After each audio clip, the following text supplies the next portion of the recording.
안녕하세요. 경비조사 민간경비론 기출 특강 2강 시작하도록 하겠습니다. 우리 저번 주가 아니고 지난 1강에서 했던 내용이 출제된 게 뻔하다 했죠. 그래서 형식적 개념과 실질적 개념 구분하셔야 됩니다. 형식적은 주체 및 법률 기준이기 때문에 주로 경비법에 규정하고 있는 게 형식적 의미라고 했죠. 그다음 실질적 의미의 개념은 기능 및 본질을 기준으로 하니까 실제로 어떠한 업무를 하느냐가 중요하죠. 그래서 민간경비를 실질적 의미로 이해할 때는 공경비와 민간경비의 본질적 차이가 없다. 정보보안, 사이버보안 이런 것도 다 실질적 의미의 민간경비 개념에 포함된다. 이런 내용들이 제일 중요하죠. 그 다음에 강의의 개념에서는 방범, 방제, 방화가 포함된다는 정도. 그 다음에 민간경비와 공경비의 재관계, 우리 교재 기준으로 쭉 보고 있습니다. 민간경비와 공경비의 비교 반드시 출제되는 거죠. 이해하시면 됩니다. 공경비는 경찰로 생각하면 되고 민간경비는 경비원으로 생각하면 되고요.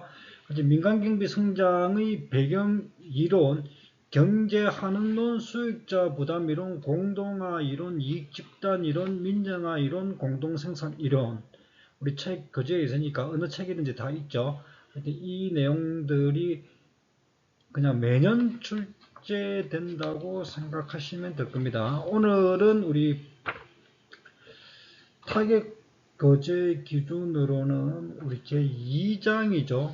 2장에서 이제 각국의 민간경비 발전 과정인데 이거는 정말 단순 암기입니다. 이거는 암기하면은 맞출 수 있는 문제고, 그다음에 암기를 안 하면은 틀리는 거죠.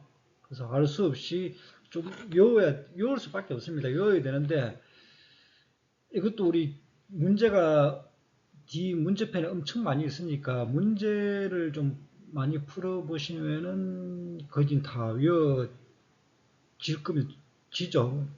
예, 이해할 거 없이요.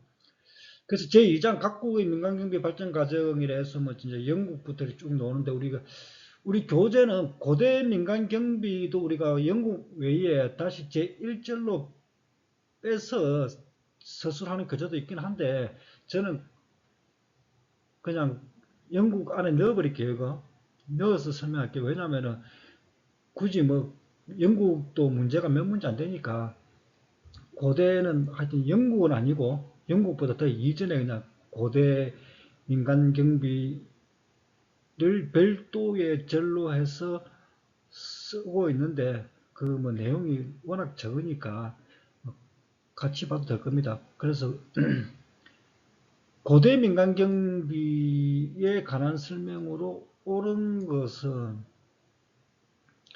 원시 시대에는 동해 보복형 처벌을 할 때, 이 원시 시대가 동해 보복이 아니죠. 이거 한문을 보시면은 해를 가한 것과 동일한, 그러니까 살인을 했으면 너도 죽으라는 거죠. 남의 물건을 훔치면 똑같은 금액을 가져와야 되는데, 그치? 같은 자기가 해를 끼친 거하고 똑같이 보복한다는 게 동해보복형 이렇게 이야기하죠.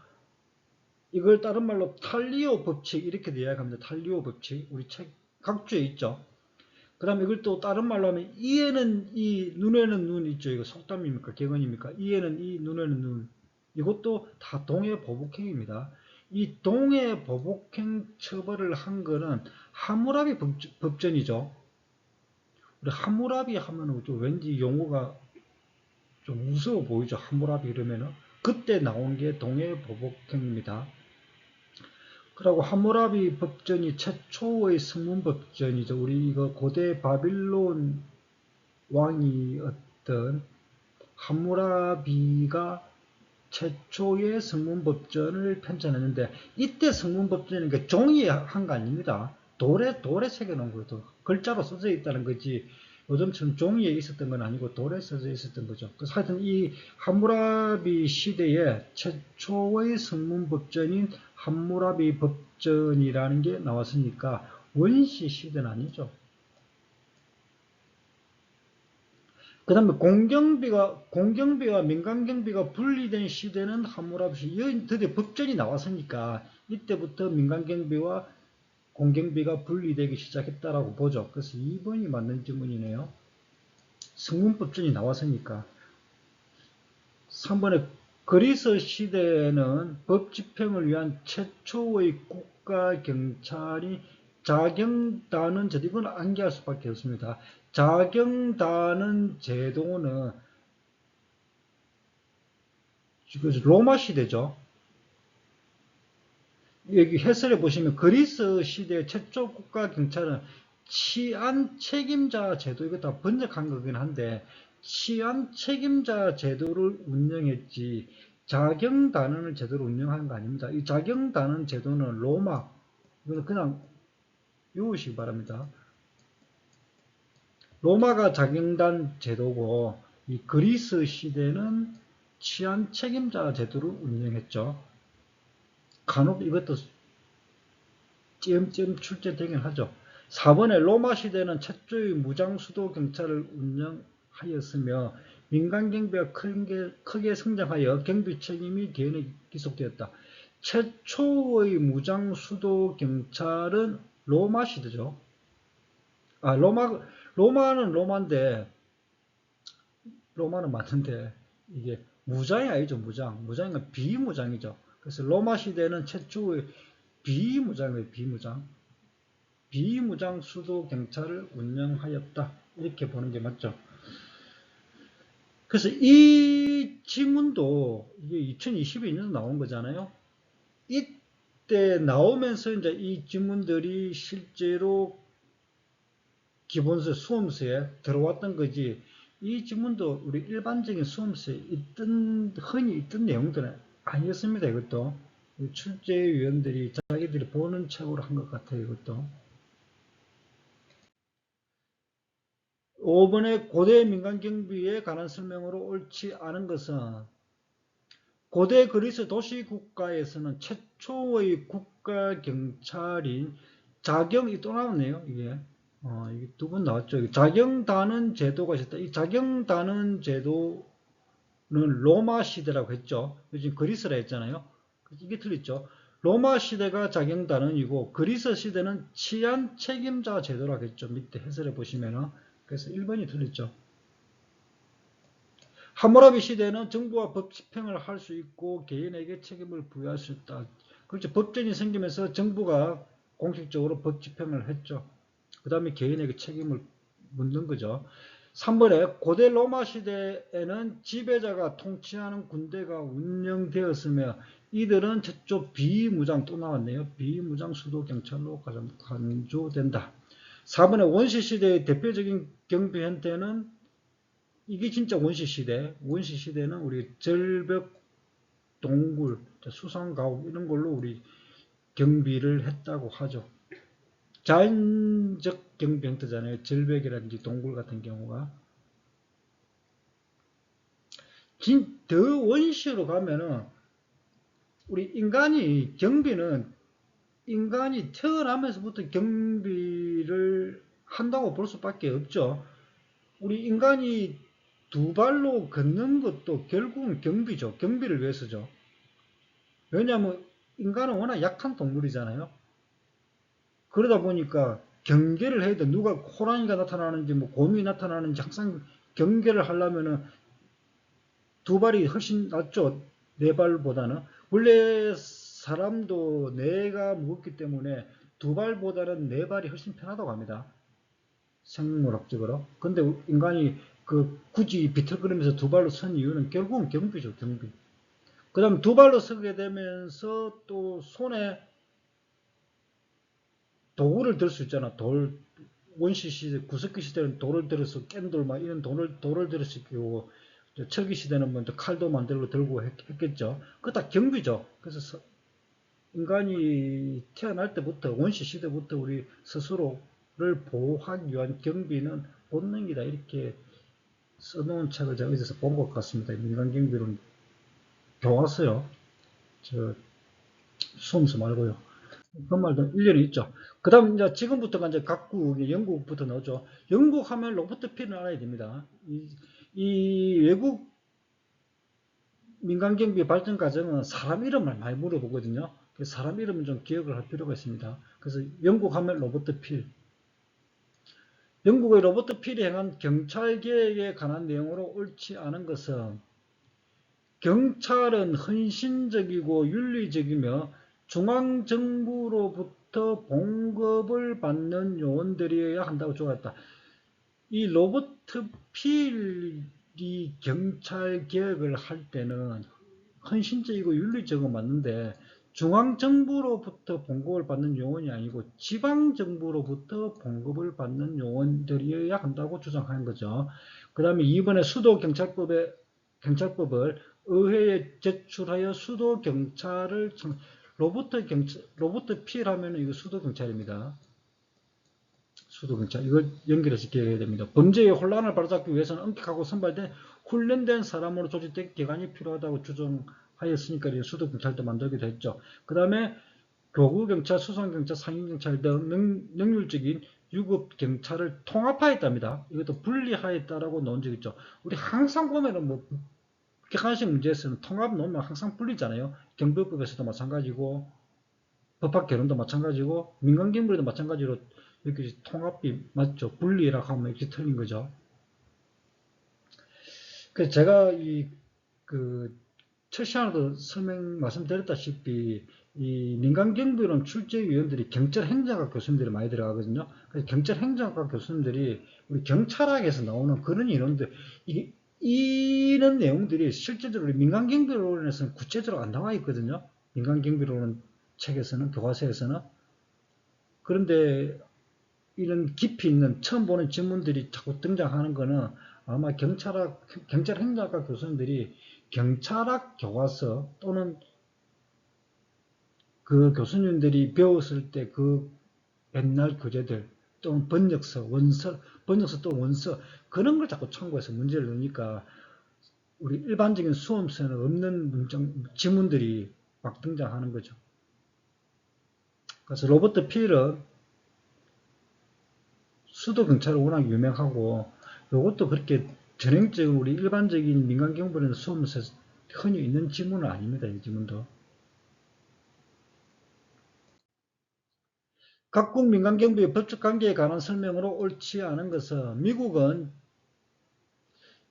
주정부 또는 지방자치단체 차원에서 규제가 이루어지다 보니 민간경비업의 규제 방식과 실태가 다르다. 우리 지금 영국의 민간경비 하는데 제가 문제를 배치를 할 때 각국의 영국, 미국, 한국, 일본 이런 것 갖다가 여러 개 지문을 갖고 문제를 만드는 것 같은 경우는 정답 위주로 배치를 했습니다. 그 장소를. 그러니까 이거는 실제로 우리가 일절이 영국이고 이절이 미국이면은 이걸 어디에 넣어야 될지는 모르잖아요. 그래서 일단은 정답이 있는 항에 제가 배치를 했으니까 이 미국을 아직 안 배웠는데 지문이 나왔습니다. 이렇게 생각할 필요고 이왕 우리가 전체를 다 봐야 되니까요. 그래서 미국은 이거는 전형적인 표현이죠. 미국은 주마다 규제 방식과 실태가 다양하죠. 미국의 한 주가 어떻게 보면 한 나라나 마찬가지잖아요. 미국 워낙 크니까. 그래서 주마다 뭐 통일이 안 되죠. 그래서 주에 따라 규제 방식과 실태가 다르다 이런 거는 처음 보는 지문이라고 해도 틀린 지문이 될 수가 없죠. 일본은 경비법을 제정하여 민간경비법에 대한 규제 사항을 정립하고 안전사의 기반을 형성하는 산업을 발전시켰다. 이것도 틀린 지문을 볼 수가 없죠. 하여튼 우리나라보다 일본 경비법이 먼저 제정됐죠. 우리나라 경비법이 일본 경비법을 보고 뺏겼으니까요. 그래서 일본이 민간경비 쪽은 우리나라보다 더 발전되어 있죠. 지금은 또 모르겠습니다. 하여튼 2000년대까지만 해도 일본이 더 발전되어 있었죠. 그래서 경비법을 제정하여 규제사항을 정립하고 안전사의 기반을 형성하는 산업으로 발전되었다. 그래서 우리 S5원 같은 경우도 실제로는 일본 세콤하고 합작한 거잖아요. 일본에서 보고 배운 거죠. 기계경비도. 아무튼 호주는 일반적인 수험생에도 없습니다. 호주는 독립된 민간경비산업위원회를 통하여 민간경비업을 통합 규제한다. 실제로 우리 시험 범위, 산업인력공단에서 제시한 시험 범위 있잖아요. 거기 보면 호주는 없거든요. 호주는. 근데 출제위원이 이제 굳이 문제를 내야 되니까 또 이게 원래 이제 영국의 민간경비산업위원회라는 게 있습니다. 시큐리티 인더스트리 쭉 나와 있죠. 이 번역서마다 다 다릅니다. 이것도 우리 시큐리티를 경비도 시큐리티, 우리 경비업 할 때 시큐리티잖아요. 경비업 할 때 경비가 시큐리티거든요. 시큐리티를 경비라고 번역하기도 하고 보안이라고 번역하기도 하고 많은, 또 여기서는 또 민간경비라고 또 번역했네요. 이거 번역한 방법이, 번역하는 사람마다 교수님마다 여러 가지 번역이 되거든요. 시큐리티가.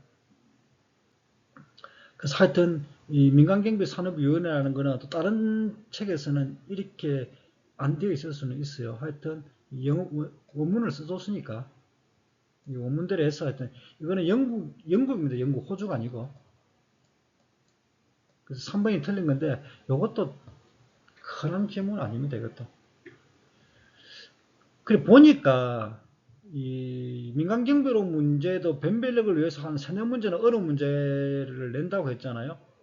근데 우리 뒷부분 가면 어려운 문제 낼 게 없거든요. 실제로 이제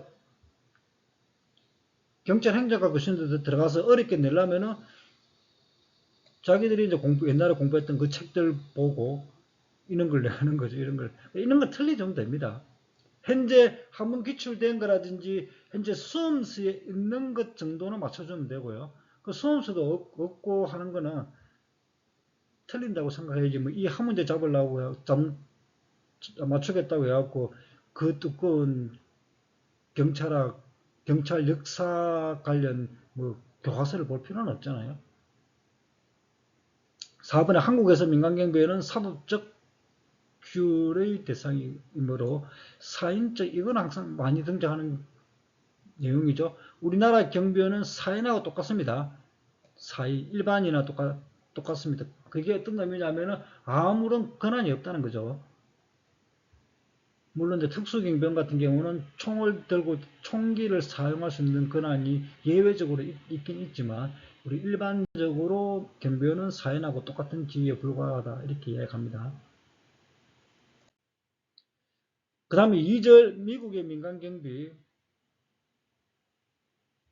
다음의 내용에 해당하는 민간경비와 관련된 인물은 야간 경비 회사인 방호회사를 설립하여 최초의 중앙감시 방식 방호 서비스를 시작했다. 이것도 역시 암기죠. 에드윈 홈즈가 최초의 중앙감시 방식 방호 서비스를 시작했습니다. 딩글 이거 우리 세트드 할 때 나오죠. 동심원 영역론 이거 있다시피 딩글 하면 이름 자체가 좀 동글동글하죠. 딩글 동글, 그러니까 동심원 영역론이다. 이게 더 중요하죠. 딩글이 동심원 영역론. 이게 뭐 지켜야 될 대상이 A가 여기에 있으면은 이 기준품이라면은 1차 방어, 뭐 2차, 3차 이렇게 계속 동심원을 그리면서 보호를 하는 거죠. 경호와가 똑같잖아요.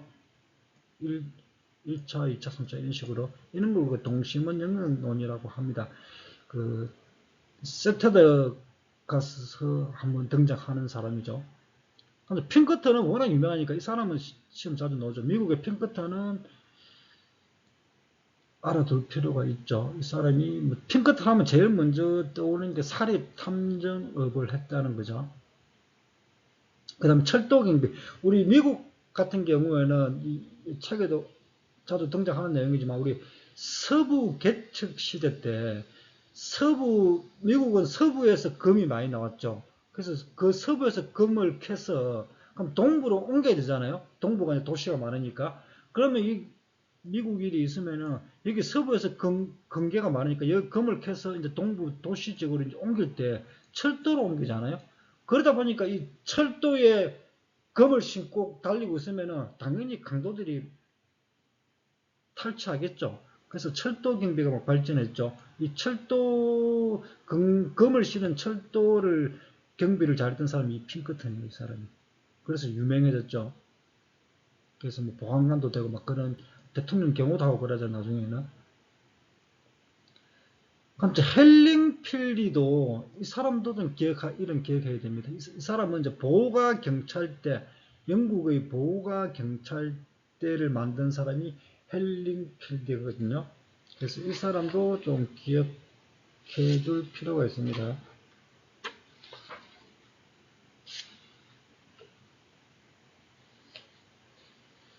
그 사람 이름은 뭐 어떻게 기억을 할 수밖에 없죠. 미국의 현대적 의미의 민간경비 회사를 가장 먼저 설립한 사람, 현대적 의미의 민간경비 회사 탐정업이겠죠. 그 당시에 가장 먼저 설립한 사람이 이거 핑크턴이죠, 핑크턴. 그래서 핑크턴은 시험에 워낙 자주 나오니까 이 핑크턴은 좀 기억하시기 바랍니다. 현대적 의미의 민간경비는 1850년 앨런 핑크턴이 설립한 사설 경비업체가 시초다. 이게 사설 경비업체가 그 당시에는 사립 탐정업이었죠, 실제로는. 탐정업을 했죠.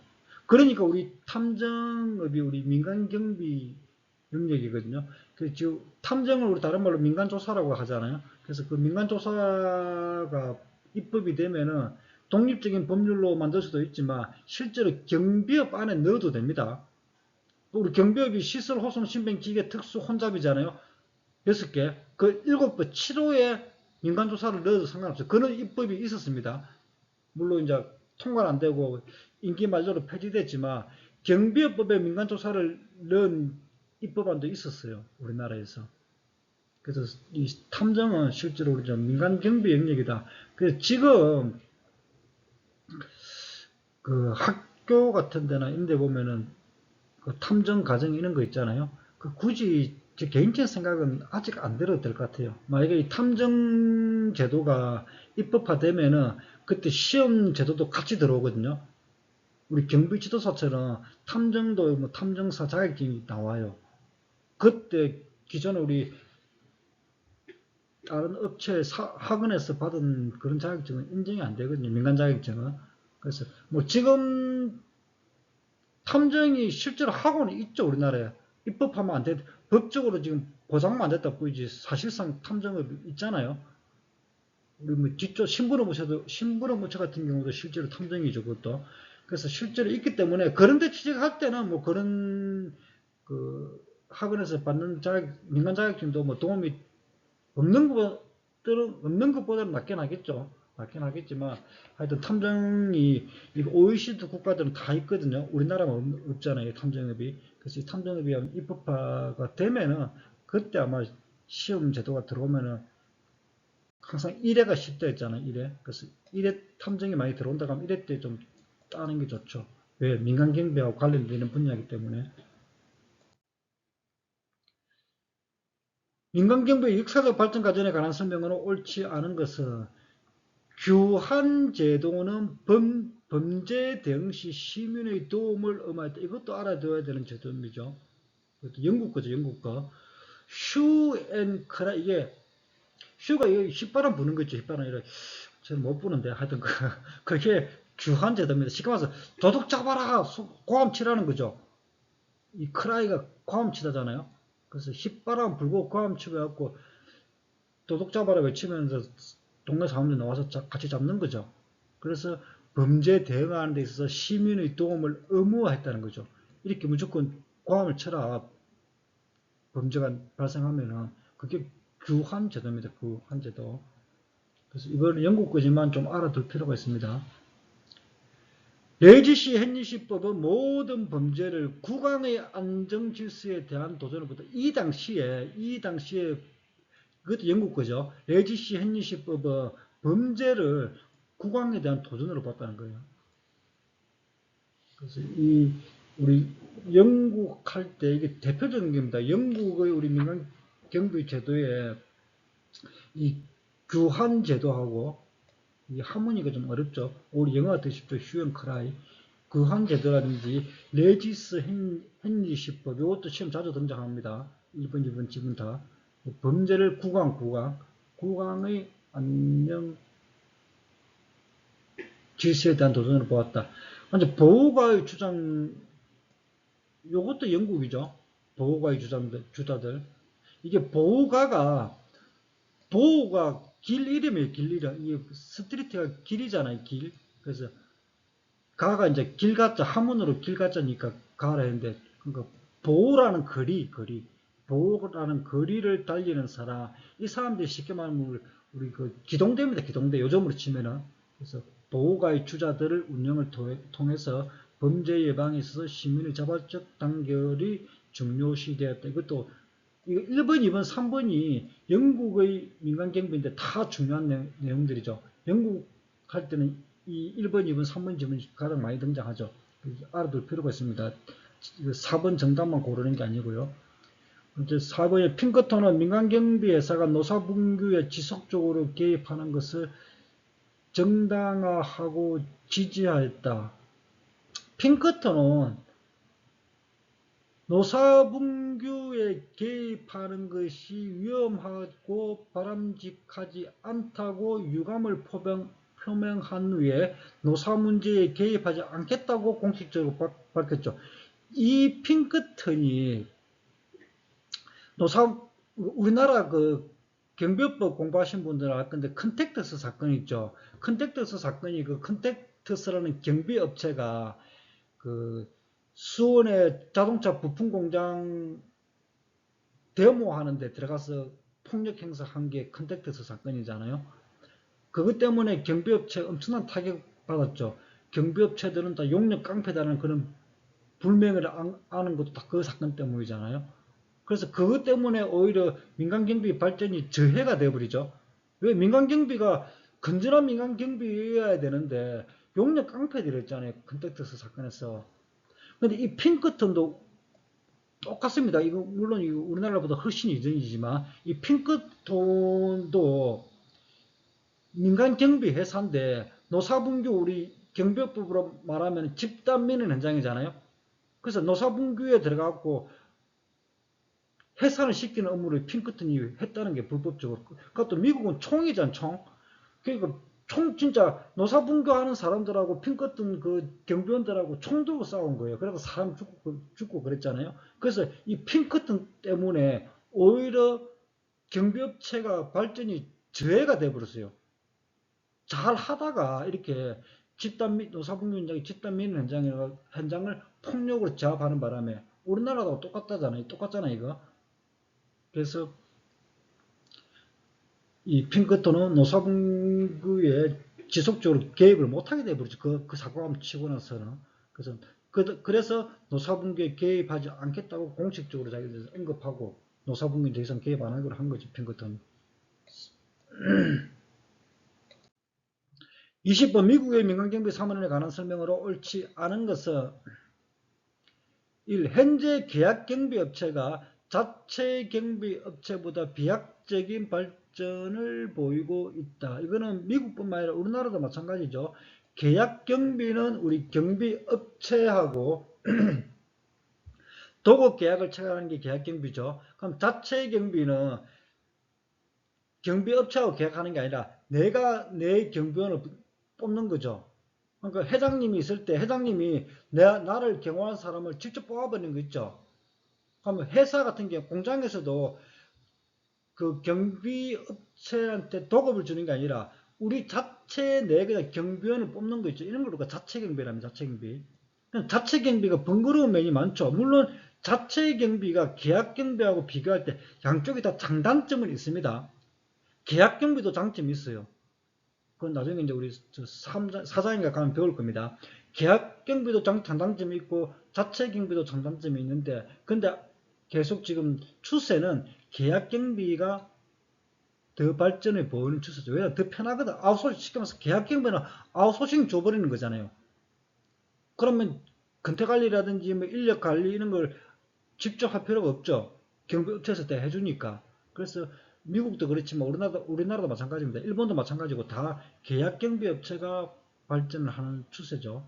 2번 경찰과 민간경비는 업무 수행에 있어서 상명하복 관계. 이거는 어떻게 미국뿐만 아니라 우리나라도 이런 질문 너무 틀리겠죠.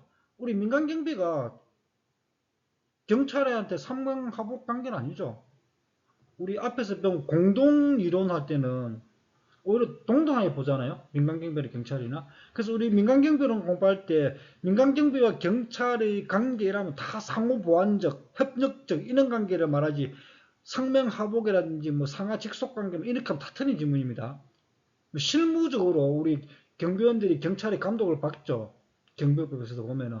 그래서 실무적으로 감독 기관이 경찰이 맞긴 많지만 그래도 우리가 이론적으로 이야기할 때 강학상 학문적으로 이야기할 때 항상 우리 경찰과 민간경비는 상명하복이 아니고 상호보완관계 뭐 이렇게 협조관계 이렇게 나와있죠. 협조관계냐 상호보완관계 이렇게 이야기합니다.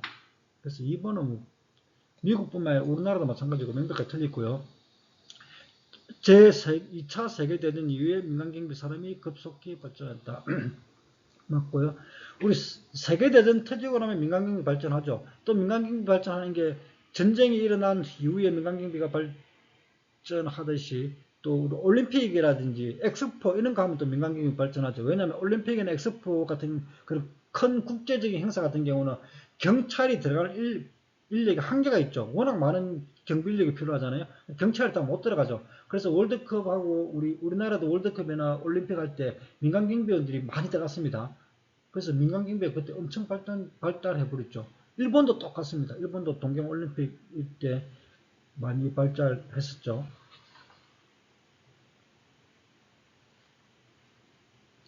그 다음에 민간경비 산업도 이제 우리 전쟁을 하고 난 이후에 1차 세계대전도 마찬가지고 2차 세계대전 이후에도 급격히 발전됐죠.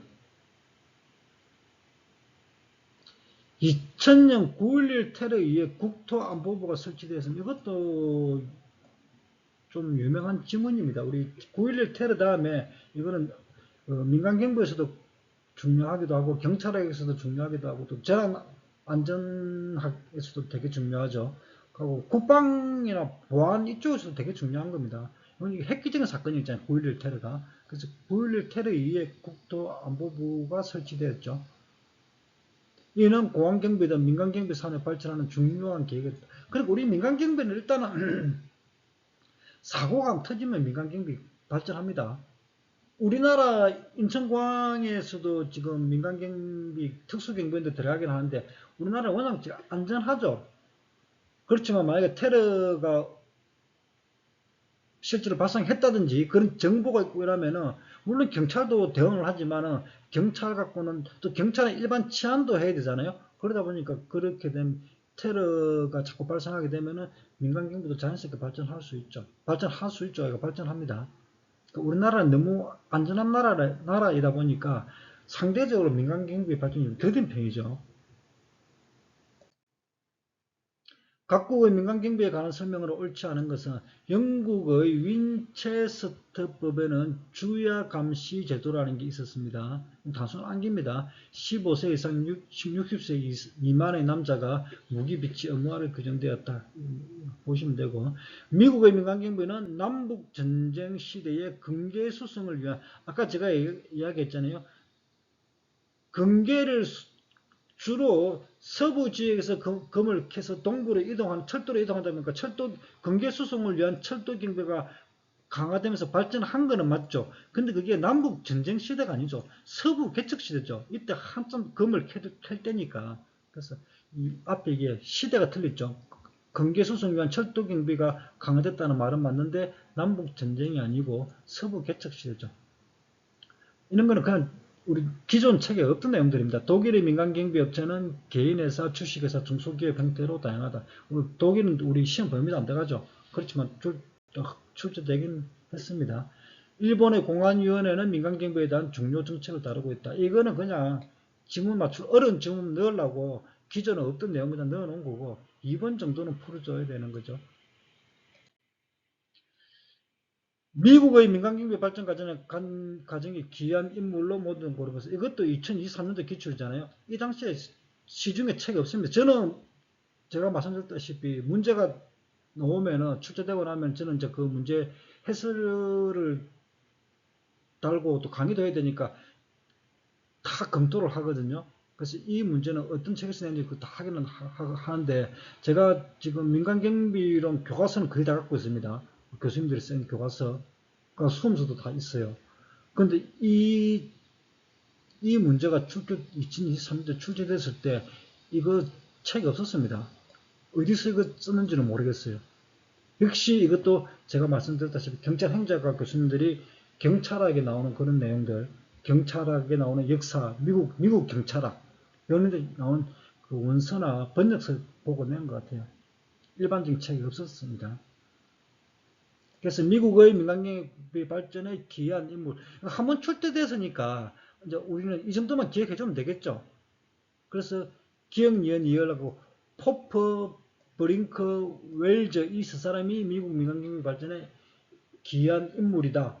기본 이론편에 가서 보시면은 간단하게 이런 내용들, 포퍼는 뭘 했고, 브링크는 뭘 했고, 그 다음에 웰즈는 뭐 했다 이렇게 한번 설명하고 있지만, 일반적으로 우리 민간경비론 교과서에서 다루는 내용이 아니었죠, 이것도.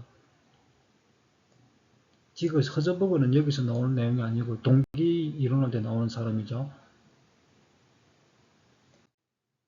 27번 각국의 민간경비는 법적 지위와 권한에 관한 설명으로 옳지 않은 것은 미국에서 경찰관이 행하는 수색과 민간경비원이 행하는 수색은 이거는 상식적으로 틀린 질문이죠. 아무리 미국에서는 미국의 민간경비의 권한이 우리나라보다 훨씬 강하죠.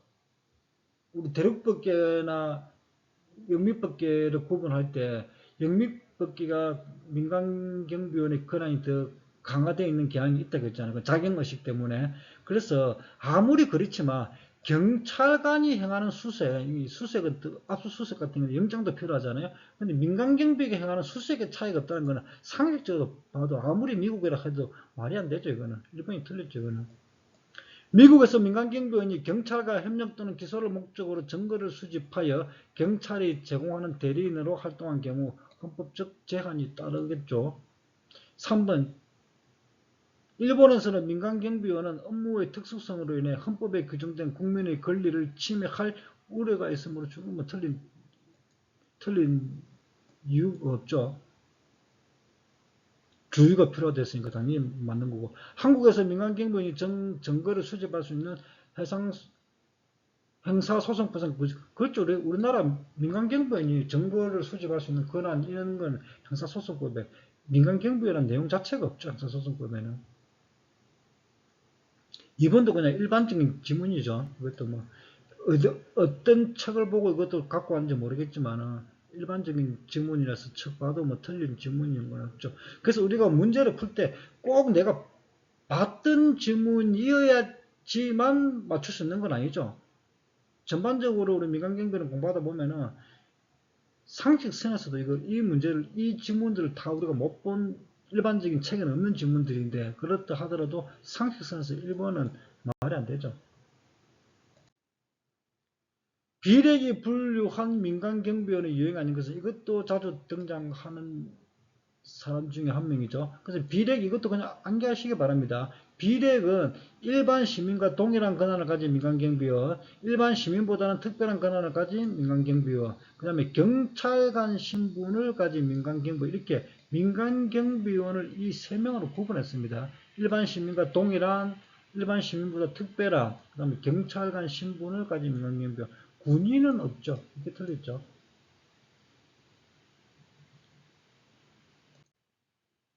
이제 일본의 민간경비 발전 과정에 관한 설명으로 옳지 않은 것은 1960년대에 한국과 중국으로 진출하면서 비약적인 우리나라 1960년대 생각해 보십시오. 우리나라 1960년대에 우리가 민간경비를 감히 생각이나 할 수 있었을까요? 그때는 진짜 먹고 사는 것 자체가 힘드는데 무슨 경비가 필요했겠습니까? 그래서 일본이 한국과 중국으로 진출한 거는 80년대입니다. 80년대. 80년대 한국에 진출했고, 그 다음 80년대 후반에는 중국에까지 진출했다는데, 이때 들어온 게 우리 기계경비죠. 세콤이 S1하고 합작했잖아요. 그래서 80년대 일본의 세콤이 이제 우리나라에 진출하기 시작한 거죠. 그 세콤을 갖고 올 때는 우리 삼성의 이병철 회장님 있죠. 이건희 회장님 아버지 이병철이잖아요. 그 이병철 회장님이 그 당시에 일본의 선진문물을 받아들이려고 간 건지 하여튼 시차를 갔는데 그때 처음 그 기계경비라는 걸 처음 봤대요. 우리나라는 그런 시스템이 없었거든요. 기계경비라는 게. 근데 그 이병철 회장님은 확실히 이제 사업가 기질이 있는 게 일본에 그걸 딱 보고 지금 당장 우리나라는 이 기계 경비가 수요가 없지만은 앞으로 우리나라도 발전하면은 기계 경비가 분명히 성장하는 업종이다 해갖고 그 이병철 사장님이 S1을 만들었다고 하죠. 근데 실제로 지금 S1이 1위 업체잖아요. 그리고 앞으로도 계속 우리 인력 경비보다는 기계 경비 추세죠. 뭐 AI가 있으면 앞으로 기계 경비는 더 발전할 겁니다. 그래서 물론 기계경비가 아무리 발전하더라도 또 기계경비의 장단점이 있죠. 그리고 또 인력경비가 단점만 있는 것도 아니죠. 인력경비는 인력경비 나름대로 장점이 있습니다. 그래서 같이 좀 보완하는 관계이긴 한데 하여튼 추세는 기계경비가 더 발전하는 추세겠죠. 앞으로도. 이번에 63년 동계올림픽 이런 표현 너무 맞대죠. 동계올림픽, 엑스포, 우리 88 서울올림픽, 아시안게임, 우리 뭐 대전 엑스포 이런 거 있으면은 민간 경비가 확 발전합니다. 그래서 민간 역할이 널리 인식되었다. 마찬가지로 오사카 국박람 엑스포잖아요. 엑스포 때 민간 경비가 투입되었다. 경비법 제정 당시에는 신고제로 웃는데다가 그 위에 허가제로 바뀌었습니다. 일본이. 일본 민간경비에 관한 내용으로 옳지 않은 것은 일본은 제2차 세계대전 이후에 현대적 민간경비 업출현을 맞이하겠다. 이건 맞는 표현이죠. 우리 세계대전 이후에 미국도 마찬가지였잖아요. 민간경비 발전한다고 했죠. 일본의 민간경비 2번 일본의 민간경비는 만국박람회 발음이 어렵네요. 만국박람회 엑스포 기간 최초 투입됐으며 그 역할이 대단한 것으로 평가됐다. 아, 이게 되게 틀렸네요. 만국 박람회가 있으면 민간 경비가 발전하는 건 맞는데 64년도는 만국 박람회가 아니고 동경 올림픽이죠. 그래서 64년은 동경 올림픽이고 만국 박람회는 70년입니다. 오사카 만국 박람회는 70년대. 64년은 동경 올림픽. 연도하고 그 역사적 사실이니까 뭐 외워줬어야 되죠. 1980년대 초에 한국에 진출하였고 맞죠? 그 후반에는 중국에까지 진출했다고 했죠.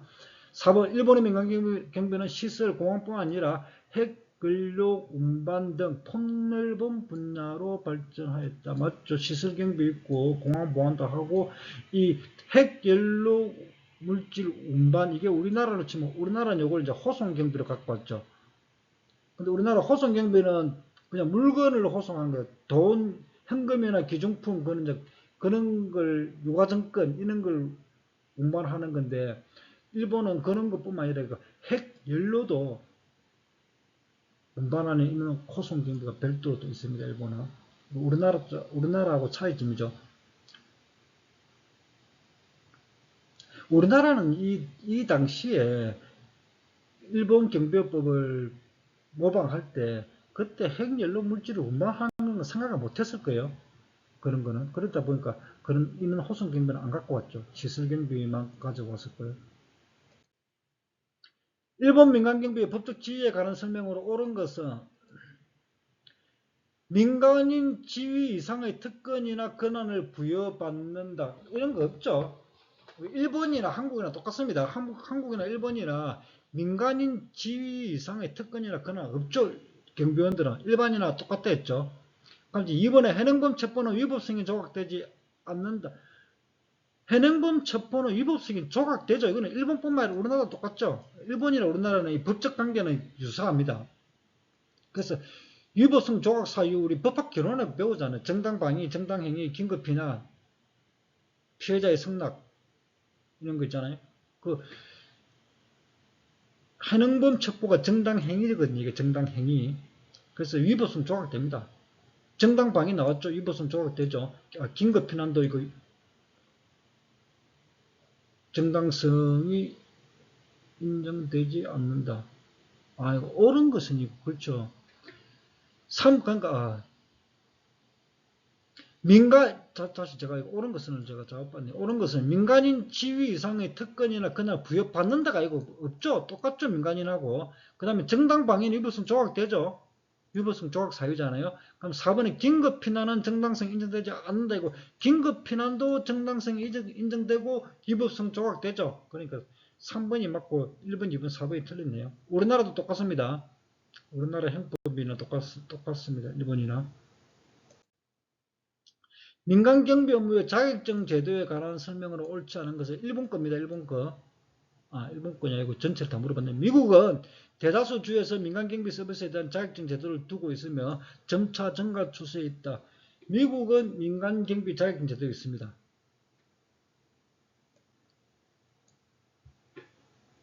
그래서 미국 자격증 다른 분들도 있어요. 이거 우리 경비지도사처럼 미국 자격증 있거든요.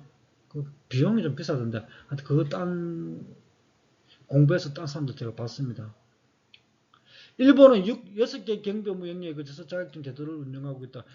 우리 일본은 경비원도 자격증 제도 있죠. 우리나라는 경비원 자격 제도는 없죠. 신의 교육만 받는 거지. 한국은 3번 한국은 청원경찰 제도를 운영하고 있으며 청원경찰이 되기 위해서는 경비지도사 자격증을 소지해야 되는 게 말도 안 되는 거죠.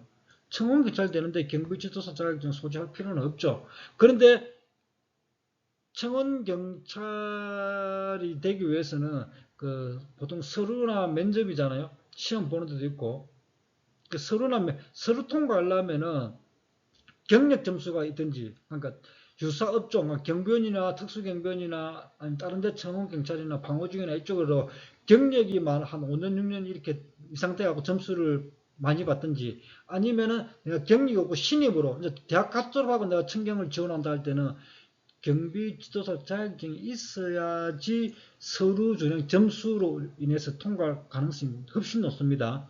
그래서 우리 20대 학생들 중에서 청경 또는 경력 없이 20대뿐만 아니라 30대라도 경력 없이 유관 경력 없이 청원경찰 하려면 이 경비지도사 자격증을 따는 게 맞죠. 그렇지만 청원경찰 되기 위해서 경비지도사 자격증을 소지하여야 한다는 아니죠. 하여야 합니다. 틀렸죠. 4번 민간경비 업무 관련 자격증 제도는 경비업의 업무 능력 유무를 공식적으로 인정하는 것으로서 적절한 경비 업무를 수행할 수 있도록 한다. 당연한 거죠. 그래서 지금 우리나라도 경비지도사 외에 지금 경비원도 자격 제도를 도입하자는 그런 논문들은 많이 있습니다. 논문들은 많이 주장해요. 근데 오히려 그렇게 되면은 경비원도 자격 제도를 도입하면은 오히려 더 좋을 수는 있어요. 처우가 좋아질 수 있습니다. 이건 논문에서 얘기하는 거고, 아직까지 우리나라는 민간경비는 자격제도가 없다. 경비지도사 자격증만 있죠. 각국의 민간경비제도에 관한 설명으로 옳지 않은 것은 미국은 국가공안위원회에서 경비원 지도교육 책임자, 이 제도는 좀 알아두십시오. 경비원 지도교육 책임자라는 용어는 일본 경비법에 나오는 거거든요. 이 경비원 지도교육 책임자가 뭐냐면 이 경비지도사입니다. 일본은 경비지도사라고 안 하고 일본 경비법에 보면은 경비원 지도교육 책임자라고 하거든요. 우리나라가 이 법을 가져오면서 개수하면서 이걸 우리는 이제 경비지도사라고 가져왔습니다. 그래서 이거는 유명한 제도, 일본의 유명한 제도죠. 우리 경비지도사의 모태니까. 그래서 경비원 지도교육 책임자, 이거는 미국이 아니고 일본입니다. 일본이 틀렸네요. 2번 미국의 일부 주에서는 경찰관 신분으로 민간경비사에서 파트타임을 하기도 한다. 미국은 경찰이 비번일 때 민간경비에서 알바를 한답니다. 할 수 있대요, 이게. 우리나라는 안 된다 했죠. 우리나라는 공무원은 겸업 금지죠. 그래서 경찰은 민간경비 못합니다. 근데 미국은 가능합니다. 경찰관 신분을 가진, 아까 우리 또 일반인 신분을 가진 비대계, 그런 구분이 있었잖아요. 일반인 신분을 가진 경비원, 특별한 권한을 가진 경비원, 경찰관 신분을 가진 경비원, 비대기 이렇게 구분했잖아요. 그건 미국 사람이잖아요. 그러니까 당연히 미국에서는 경찰관 신분을 가진 민간 경비원들이 있다는 거죠. 3번에 일본은 경비법 제정 당시에는 신고제를 운영하다가 허가제로 변경되었다. 이거 한번 또 나왔죠. 똑같은 질문. 이거 2025년도 기출이네요. 이 3번 이 문제 기존 지문 그대로 갖고 왔죠. 이 2번 지문도 기존 지문 갖고 온 겁니다. 이거 있습니다. 이거 작년 문제인데 내가 보니까 이제 몇 년도인지 몰랐는데 2025년도 기출이면 작년 문제잖아요. 이거 2번, 3번 다 기존에 출제됐던 지문이 똑같은 지문입니다. 4번 일본은 경비업계와 경찰 간의 상호 연대를 강화하는 추세다. 이거 틀릴 리가 없죠. 상호 연대한다. 우리나라도 마찬가지입니다. 우리나라도 경찰력만으로 한계가 있으니까 경찰과 민간경비가 상호 연대해야 된다. 상호 협력해야 된다. 자, 그런 말로 하면 당연히 다 맞다 했잖아요. 1번도 마찬가지고요. 그래서 2, 3, 4는 다 맞고 1번이 틀리네요. 우리 제4절이 한국민간경비 제도인데 우리 다른 책에서는 한국민간경비 제도는 조금만 있거든요. 그래서 저는 근데 한국민간경비 제도하고 다른 수험사 같은 경우는 제8장에 가면은 민간경비원의 미래와 전망이라는 파트가 별도로 있거든요. 근데 그 한국민간경비의 미래와 전망이 한국민간경비의 법적 관계랑 내용이 거의 유사하기 때문에 같이 묶어서 보는 게 좋습니다. 그래서 우리 타겟민간경비로서는 제4절 한국의 민간경비의 법적 관계가 내용이 엄청 많습니다. 이게 왜냐하면 다른 책의 8장하고 같이 묶어버렸거든요. 이거를 이렇게 공부하는 게 맞습니다. 그래 이해가 수어라고 연결이 되거든요. 그래서 한국은 문제가 많으니까 우리 다음 시간에 한국만 별도로 떼서 시험 제일 많이 넣어줘. 그래서 떼서 공부하도록 하고 오늘은 여기까지 하도록 하는데 우리 그 각국의 민간경비는 호주 뭐 이런 거 보지 마시고 독일 이런 거는 시험에 출제되면 그건 틀린다 생각하고 어디 있는지도 모릅니다. 그런 내용들은 우리 기출 지문 보면은 계속 반복되는 기출 지문들이 있거든요. 그 위주로 좀 외울 것만 외우고 우리 각국의 민간경비 스트레스 많이 받거든요. 이거 외울 게 많아서 그래서 문제 위주로만 보시고 더 깊이 이론으로 파고 들어갈 필요 없습니다. 이거 못 보던 문제 나오면 틀린다고 생각하면 된다 그랬죠. 우리 그 출제위원들이 어렵게 낼 수 있는 파트가 이 파트예요. 이 파트. 왜? 우리 수험서는 없는 내용들이 그 교수님들은 책을 갖고 있거든요. 외국 경찰학 책을, 특히 미국 경찰학이나 영국 경찰학 책을 많이 자기네들 박사 공부할 때 다 공부했던 책들이 있기 때문에 거기서 출제해버리면은 다 법조 이거. 그래서 너무 깊이 있게 할 필요 없고 기출문제, 외국 거는 기출문제 정도만 보고 그 이상 깊이 들어가지 마십시오. 오늘 여기까지 하겠습니다. 예, 수고하셨습니다.